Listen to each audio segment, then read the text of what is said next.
Doctor ortho Ayurvedic oil and capsule. अब दर्द भी घुटने टेकेगा। रांची में सीएम सोरेन ने रामनवमी के शुभ अवसर पर की बजरंग बली की पूजा, राज्यवासियों को दी शुभकामनाएं। जयपुर में सीएम विष्णुदेव साय का बड़ा बयान, कहा छत्तीसगढ़ में नक्सलवाद खत्म करने के करीब, अब तेजी से होगा विकास। गोरखपुर में सीएम योगी ने किया जनता दर्शन, गुंडागर्दी पर जीरो टॉलरेंस का दिया संदेश, भूमाफियों पर सख्ती का निर्देश। अयोध्या में हुआ रामलला का सूर्य तिलक, 4 मिनट ललाट पर पड़ी किरणें, पंचामृत से अभिषेक, स्वर्ण जड़ित पीतांबर पहनाया, अयोध्या में 10 लाख श्रद्धालु पहुंचे।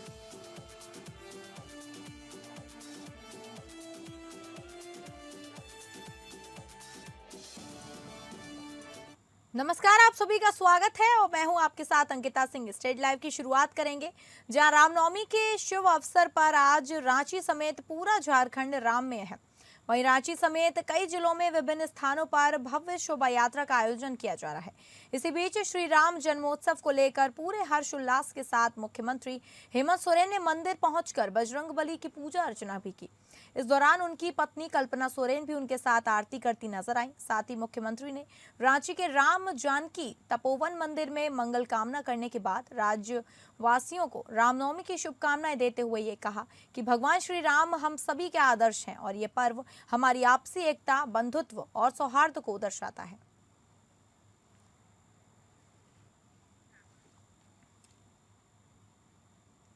झारखंड में भारतीय जनता पार्टी के प्रदेश प्रवक्ता प्रत्युल शाहदेव के केंद्र सरकार के द्वारा पेट्रोल और डीजल की कीमतों पर एक्साइज ड्यूटी को 10 रुपए कम करने के निर्णय का स्वागत किया। इसे लेकर उन्होंने राजधानी रांची स्थित अपने कार्यालय से एक वीडियो जारी कर कहा कि केंद्र सरकार के इस फैसले से तेल कंपनियों को हो रहे घाटे में कमी आएगी और उपभोक्ताओं को तेल की बड़ी कीमतों के कारण परेशानी का सामना नहीं करना पड़ेगा। मोदी है तो मुमकिन है।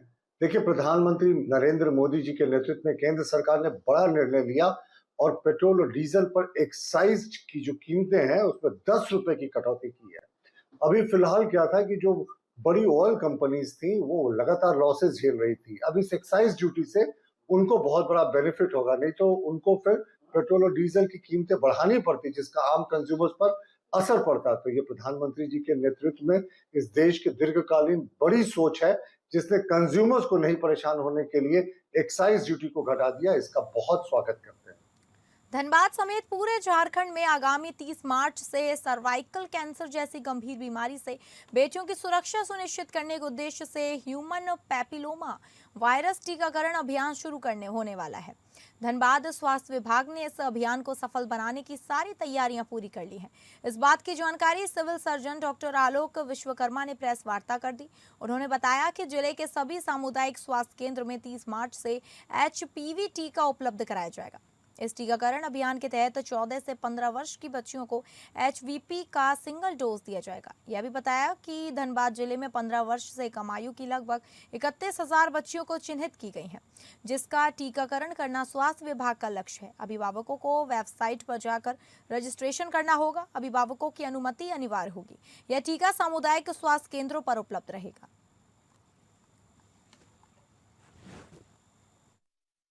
कार्यक्रम था, हमने एक प्रेस ब्रीफिंग रखा था ताकि लोगों को जागरूक किया जा सके। हमारे यहाँ 30 तारीख को एक नया वैक्सीन लॉन्च हो रहा है। बहुत इम्पॉर्टेंट है, बहुत कॉस्टली है और बहुत इम्पॉर्टेंट इसलिए मैं कहूँगा कि जो भारतवर्ष में हमारा प्रिवेलेंस रेट है वो सर्वाइकल कैंसर से ये बचाने का एकमात्र ये वैक्सीनेशन ही उपाय है। कैंसर का अभी तक तो कोई ऐसा वैक्सीन नहीं निकला कि कैंसर से हम किसी को बचा सकें। सर्वाइकल कैंसर से बचाने का ही यही एकमात्र उपाय निकला है। इसलिए हम लोग इसको 30 तारीख से जन साधारण के लिए बिल्कुल मुफ्त सिंगल डोज में अवेलेबल करा रहे हैं। ये आपके बाएं बाह में ये पड़ेगा, इंट्रामस्कुलर है और जिस तरह से सभी वैक्सीनों में थोड़ा बहुत साइड इफेक्ट होता है, इसका कोई साइड इफेक्ट नहीं है। झारखंड उच्च न्यायालय ने होमगार्ड भर्ती बहाली दौड़ परीक्षा पर रोक लगाते हुए यह फैसला सुनाया है कि अदालत की अनुमति के बिना इस संबंध में किसी भी अंतिम परीक्षा परिणाम को जारी नहीं किया जाएगा। झारखंड हाईकोर्ट के न्यायमूर्ति आनंदा सेन की अदालत ने यह आदेश पारित किया है। जानकारी के मुताबिक होमगार्ड के अभ्यर्थी सिकेंद्र मुर्मू बनाम झारखंड राज्य एवं अन्य मामले की सुनवाई हुई, जिसके बाद कोर्ट ने इस मामले पर अपना निर्देश राज्य सरकार को सुनाया। इस मामले की सुनवाई करते हुए अदालत ने साफ तौर पर यह कहा कि इस मामले में फाइनल रिजल्ट तब तक प्रकाशित नहीं किए जाएंगे जब तक कोर्ट से इसकी अनुमति नहीं मिल जाती है।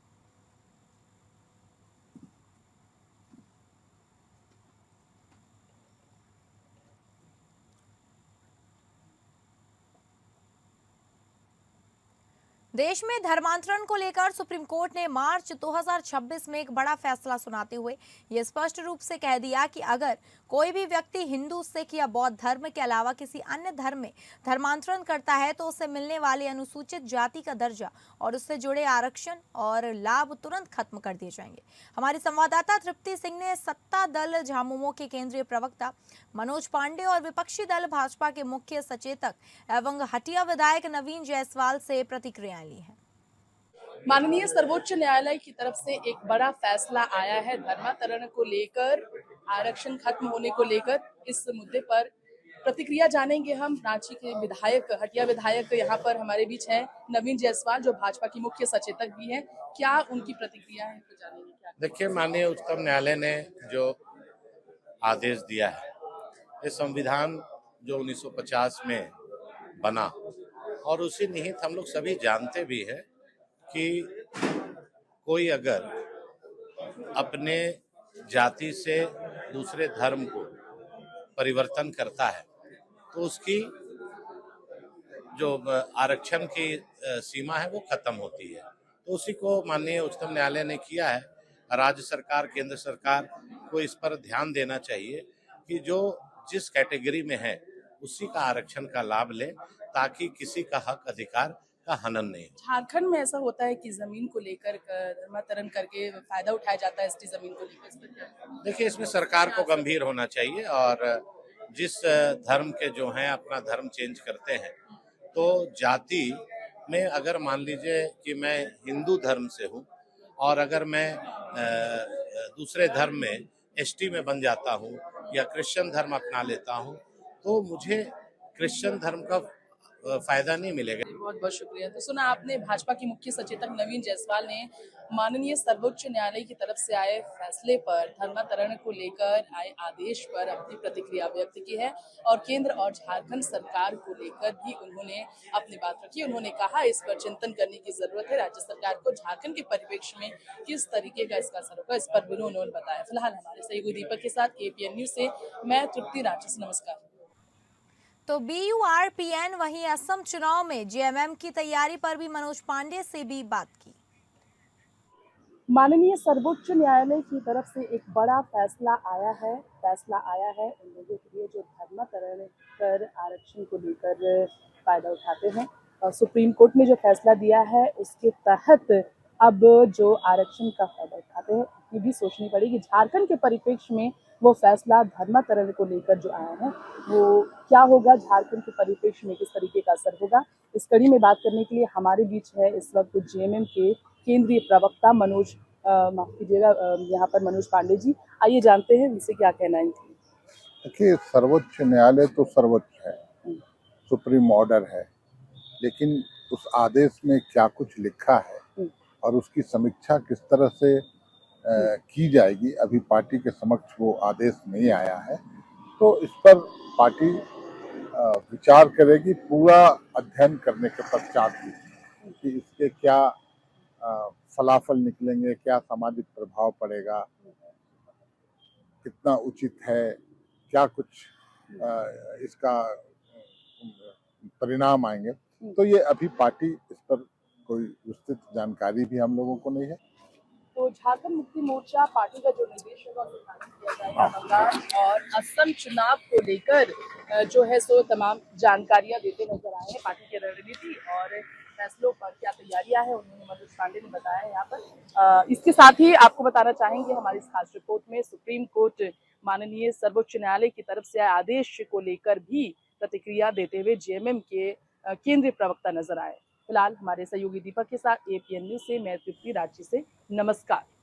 गढ़वा जिले के रमकंडा प्रखंड में रामनवमी के अवसर पर निकाले जा रहे जुलूस के दौरान अचानक स्थिति तनावपूर्ण हो गई। जानकारी के अनुसार अष्टमी के दिन निकाले गए जुलूस को कोहा खो शिव चबूतरा के पास कुछ लोगों द्वारा आगे बढ़ने से रोक दिया गया। देखते ही देखते दोनों पक्षों के बीच विवाद बढ़ गया और जुलूस पर पथराव शुरू हो गया। घटना के दौरान अफरा तफरी मच गई। माहौल बिगड़ता देख मौके पर तैनात पुलिस बल ने स्थिति को नियंत्रित करने के लिए 3 आंसू गैस के गोले दागे। इसके बाद भीड़ को तितर बितर किया गया।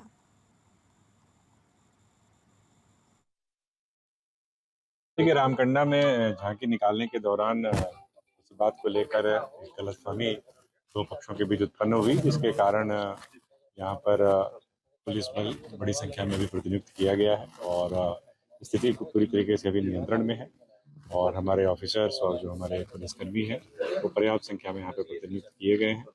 इस दौरान भीड़ जो थोड़ी उग्र हो रही थी उसको नियंत्रण में लाने के लिए हल्के बल का प्रयोग किया गया और अभी के समय में स्थिति नियंत्रण में है। बोकारो में एक फिल्मी अंदाज में हुई लूट की वारदात का पुलिस ने महज 12 घंटे के भीतर खुलासा किया। चास के कुंवर सिंह कॉलोनी निवासी के साथ यह घटना उस वक्त हुई जब वे बालीटी थाना क्षेत्र के कुर्मीटी से लोन वसूली कर लौट रहे थे। रास्ते में आरपीएफ बैरक के पास 3 अपराधियों ने बाइक से आकर उन्हें घेर लिया। पहले मारपीट की, फिर पर्स, मोबाइल, 2000 रुपए नकद और उनकी मोटरसाइकिल लूट ली। पुलिस की सटीक रणनीति के आगे अपराधी ज्यादा देर टिक नहीं सके और 12 घंटे के भीतर तीनों को दबोच लिया गया। और उसको लेकर करके मोटरसाइकिल छीन कर करके मारपीट कर करके वो लोग भाग गया।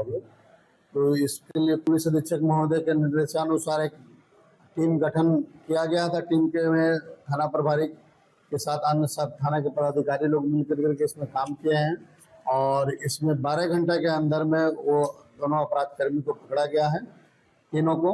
और तीनों अपराध कर्मियों को पकड़ करके उसके पास से जो लूटा गया जो मोटरसाइकिल है उसको 2018 जो टीवीएस मोटरसाइकिल है जो उसको बरामद किया गया है।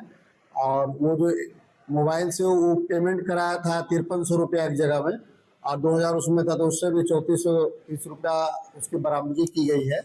और वो जो बाइक बरामद किया गया है सबको 12 घंटे के अंदर गिरफ्तारी की। राजधानी रांची में पिछले 15 दिनों के भीतर डकैती और गृह भेदन से जुड़े मामले के खिलाफ ग्रामीण एसपी के नेतृत्व में बड़ी कार्रवाई को अंजाम दिया गया, जिसके तहत इन अपराधों में संलिप्त कुल 9 लोगों की गिरफ्तारी कर एसपी प्रवीण पुष्कर ने खुलासे किए। हालांकि डकैती के कांड में शामिल अन्य आरोपियों की तलाश अभी भी जारी है। तो वहीं प्रेस वार्ता के दौरान ग्रामीण एसपी ने दोनों कांडों पर खुलासे करते हुए मौके पर पुलिस की सक्रियता से बरामद कैश, ज्वेलरी और मोबाइल सहित कई सामान की विवरणी करते हुए गंभीर खुलासे किए हैं।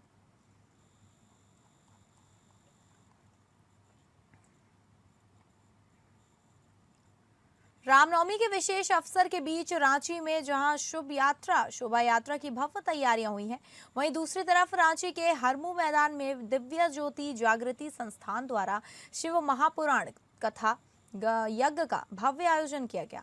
22 मार्च से कलश यात्रा के साथ शुरू हुई इस महोत्सव में रामनवमी के दिन भी श्रद्धालुओं की भीड़ उमड़ पड़ी। ऐसे में एपीएन की टीम ने कार्यक्रम स्थल पहुंचकर पूरे आयोजन का जायजा लिया, जहां कई युवा श्रद्धालुओं द्वारा निःशुल्क सेवा दिया जा रहा था।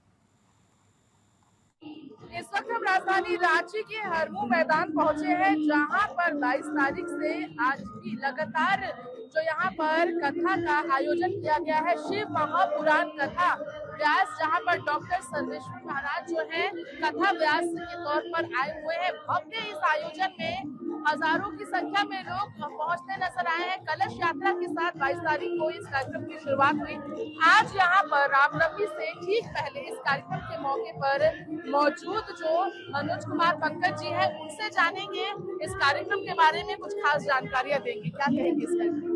ऐसा है, दिव्य ज्योति जागृति संस्थान एक विशुद्ध आध्यात्मिक संस्था है और ये लगभग पिछले 4 दशक से सर्वश्री आशुतोष महाराज जी जो इसके संस्थापक और संचालक हैं और हम सबके गुरु भी हैं, उनकी कृपा से पूरे विश्व में सनातन की स्थापना के लिए, सनातन के विकास के लिए और लोगों के उत्थान के लिए आशुतोष जी महाराज का एक उद्घोष है, विश्व में क्रांति ब्रह्म ज्ञान के द्वारा, मानव में शांति ब्रह्म ज्ञान के द्वारा आएगी। और इसी उद्देश्य से आज हरमू मैदान रांची में 22 से 28 मार्च तक 7 दिन का शिव महापुराण का आयोजन किया गया, क्योंकि हम लोगों की जानकारी में शायद पहली बार रांची में इतना विशाल महाशिव कथा का आयोजन हो रहा है। बिना किसी पेमेंट के अपने स्वेच्छा से यहाँ पर जो यंग वॉलेंटियर्स नजर आए उनसे भी हमने बातचीत की है और किस तरीके से सनातन धर्म को लेकर समाज में आस्था के प्रति लोग जागरूक हो इसे लेकर ये निस्वार्थ सेवा दे रहे हैं। इस कार्यक्रम के भव्य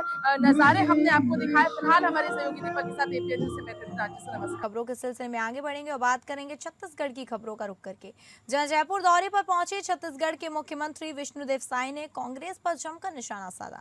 नक्सलवाद से लेकर मिडिल ईस्ट के हालात तक उन्होंने कई बड़े मुद्दों पर अपनी बात रखी।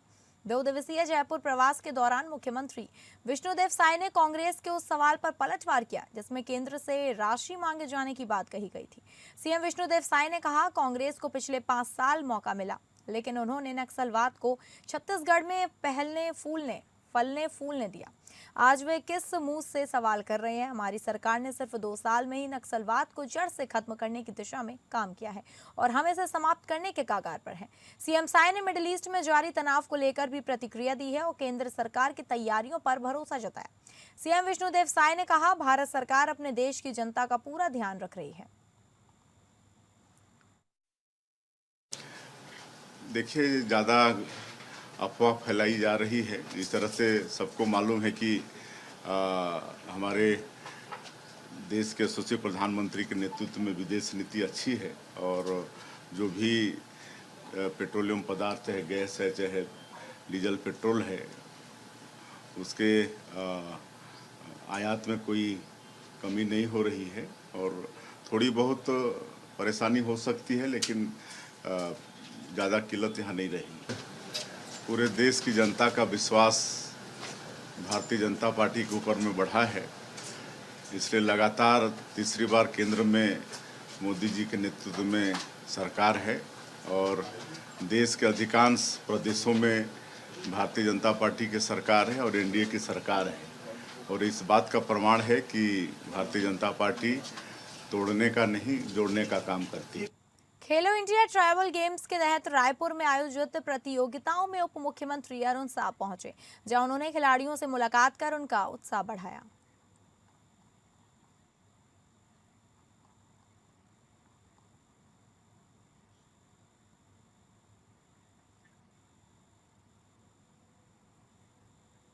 पावन दुर्गाष्टमी के शुभ अवसर पर उप मुख्यमंत्री अरुण साव ने सपरिवार आकाशवाणी चौक सिविल लाइन स्थित मां महाकाली मंदिर रायपुर में श्रद्धा एवं भक्ति भाव से पूजा अर्चना की। इस दौरान मां काली के चरणों में नमन कर प्रदेश की सुख समृद्धि के लिए प्रार्थना की।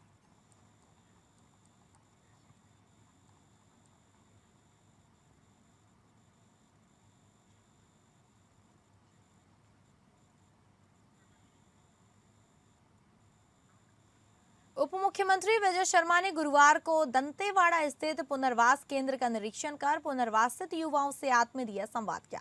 इस दौरान उन्होंने युवाओं को इलेक्ट्रिकल टूल किट एवं वेलकम किट का वितरण किया। नवरात्रि के अंतिम दिन उप मुख्यमंत्री श्री शर्मा ने दंतेवाड़ा पहुंचकर उन्होंने मां दंतेश्वरी मंदिर में पूजा अर्चना कर प्रदेश की खुशहाली की कामना की। ये पुनर्वास केंद्र में स्किल डेवलपमेंट का काम भी चल रहा है और नैतिक शिक्षा का काम भी है, परस्पर एक दूसरे को जानने समझने का अवसर भी है। इनके डॉक्यूमेंट्स भी सारे बन रहे हैं और एक समय भी साथ बिताने का जो उपक्रम है वह भी पूरा हो रहा है। तो आज मैं हर बार ही आता हूँ, आज भी आकर के सारे लोगों से मुलाकात हुई, कुछ सीखने कुछ समझने का अवसर भी होता है। सब लोग यहाँ साथ थे। मैं ये देख रहा हूँ कि सबने मिल कर के और काफ़ी अच्छी व्यवस्था यहाँ पर रखी है। सिलाई मशीनें अलग हैं, उस पर भी काम चल रहा है और दूसरे भी विषय हैं। सबके मन में गांव जाकर खेती करने का भाव है, तो उस पर भी अब आगे काम करके खेती करने के साथ साथ उसको वैल्यू एडिशन कैसे किया जा सके उस पर भी काम करेंगे। अब रुक करेंगे उत्तर प्रदेश की खबरों का, जहां मुख्यमंत्री योगी आदित्यनाथ ने गोरखपुर प्रवास के दूसरे दिन गोरखनाथ मंदिर में जनता दर्शन के दौरान करीब 200 लोगों की समस्याएं सुनी। उन्होंने पुलिस और प्रशासनिक अधिकारियों को स्पष्ट संदेश दिया कि राज्य में दबंगई और अराजकता के लिए कोई स्थान नहीं है। सीएम ने निर्देश दिया कि अगर कोई आरोपी जमानत पर छूटने के बाद शिकायतकर्ता को डराता या धमकाता है तो उसकी जमानत तत्काल निरस्त कराई जाए।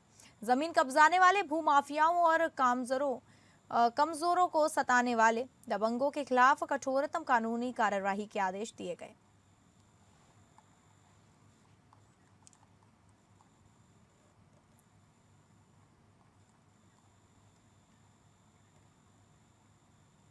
अयोध्या में रामनवमी पर शुक्रवार दोपहर 12 बजे अभिजीत मुहूर्त में रामलला का सूर्य तिलक हुआ। 9 मिनट तक भगवान के ललाट पर नीली किरणें पड़ी।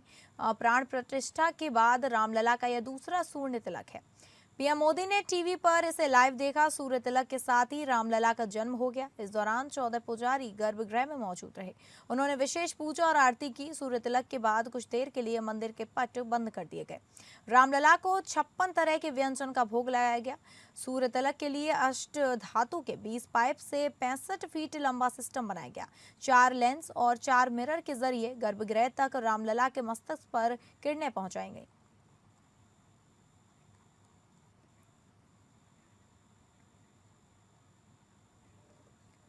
उत्तर प्रदेश के गाजीपुर जिले से मानवता को शर्मसार कर देने वाली तस्वीर सामने आई है। नंदगंज थाना क्षेत्र की 6 वर्षीय मासूम रेप पीड़िता को चिकित्सा अधिकारियों की लापरवाही के कारण करीब 9 घंटे तक बिना इलाज के भटकना पड़ा।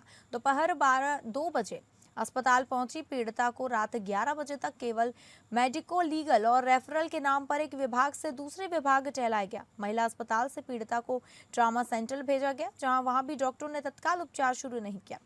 डॉक्टरों के इस टालमोल से नाराज परिजनों और स्थानीय लोगों ने अस्पताल परिसर में ही धरना प्रदर्शन शुरू कर दिया। में थाना नंदगंज क्षेत्र में शाम को 5 बजे एक 6 वर्षीय बच्चे के साथ दुराचार की सूचना प्राप्त हुई। जानकारी में आया है कि उसी के सजाती एक बालक द्वारा यह घटना कारित की गई है। बालक भी माइनर है। प्रकरण में तत्काल बच्ची को चिकित्सीय परीक्षण के लिए भिजवा दिया गया। अभियोग पंजीकृत कर लिया गया। प्रकरण में अग्रितर कार्रवाई की जाए।